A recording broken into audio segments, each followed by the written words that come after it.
Hello, this is Rick Markham from the Legion Theater Group. I am here on this lovely spring day in northeastern Pennsylvania along the Lehigh River, where I risked life and limb ascending a cliff. To give you a nice background, I wanted to talk to you today about our next production, which is, see if I can get this in frame, Now and Then by Sean Grennan. It is the northeastern Pennsylvania premiere of this play, which has been done all over the world. So we're really excited to bring it to northeastern Pennsylvania for the first time. It's not a real well-known play. It deserves to be well-known. It is great. We're doing it as actually a fundraiser for United Way of Wyoming Valley, which does wonderful things in this area and across the country. So if you're interested in catching it, it's going to be at the Little Theater in Wilkes-Barre for people who live in northeastern Pennsylvania. And it's going to be May 18th and 19th. I'll put a link in the description to get tickets and support us through our website. So I wanted to talk a little about it because this is a very hard play to produce. I should say to promote. It's not difficult to produce. It's hard to promote because most people have not heard of it. There's been a couple different plays with the title Now and Then. This is the most recent one. It's the one that's written by Sean Grennan. It's about 5 years old. And like I say, it has been produced all around the world. It's been produced around Pennsylvania too. I've seen productions of it listed down around the Philly area and out by Pittsburgh and even around State College, that area, but nothing in northeastern Pennsylvania. So this is a first. So what is it about? It's about 2 hours. It's about 2 hours of dialogue that we all had to learn. No, it is retro. It is set in 1981 in an Irish pub. And it is a mystery. It is a comedy. It has a lot of depth to it. There's a lot of philosophy in the writing. If I had to compare it to anything that's really accessible in terms of pop culture, it's very much like an extended episode of The Twilight Zone, that TV series from the 60s, the Rod Serling one. I'm not talking about the remakes or the movies.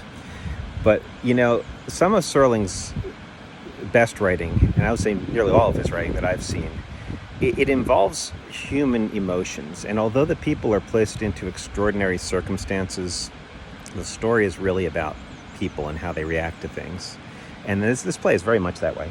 I've seen productions of this compared to old movies, and I would say it is similar to some Hitchcock films that I've seen, in that it starts off, very nice and social, and people are laughing and drinking in this bar and just, getting acquainted, strangers getting acquainted. But you sense something is just a little bit off. It's around closing time, and a mysterious stranger comes in at the last minute, desperately wants to talk, desperately wants a drink. When the bartender tries to show him the door, he starts offering outrageous amounts of money to just sit and have a little chat with this bartender and a waitress from down the street. There's something about this guy that he seems like a nice guy on the surface, but there's something going on there. He's got a little edge to him. You sense he's a little bit dangerous, kind of like me. I do portray this guy in this particular show.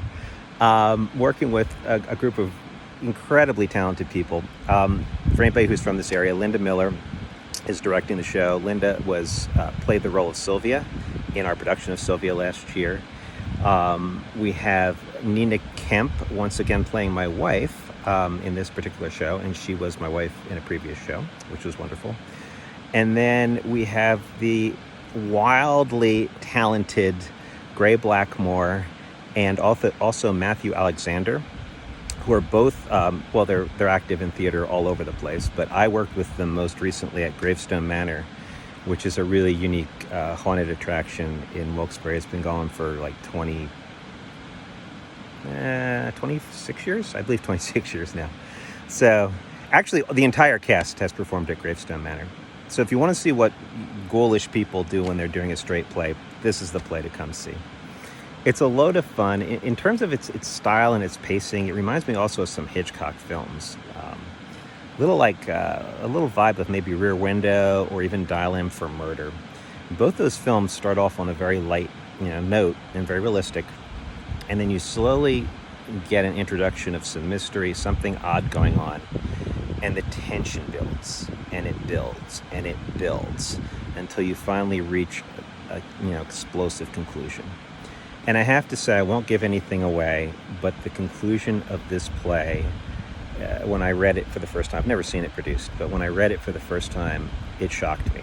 It really did. I thought the playwright was going somewhere completely different, and it's a really interesting choice.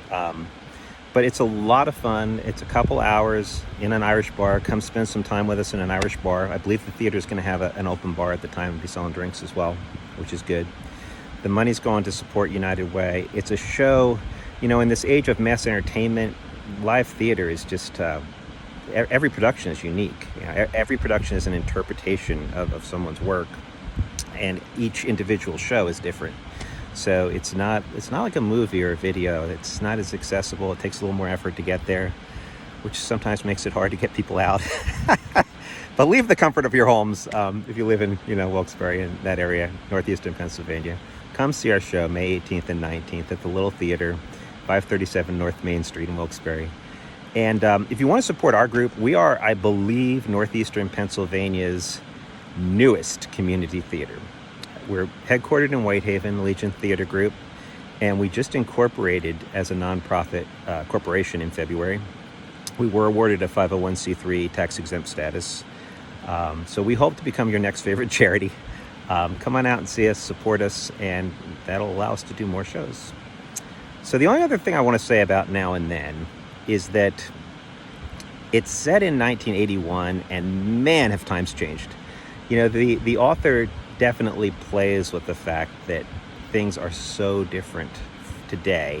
1981, you had no internet. You had no Wikipedia, no Google, no YouTube. I couldn't be talking to you like this today. But people just fundamentally, they communicated differently. They did different things on dates. I know it's only 40 years ago, but 1981, it seems like a different century. That's not a good metaphor, is it? Now, it's more like 1981 was like a different millennium.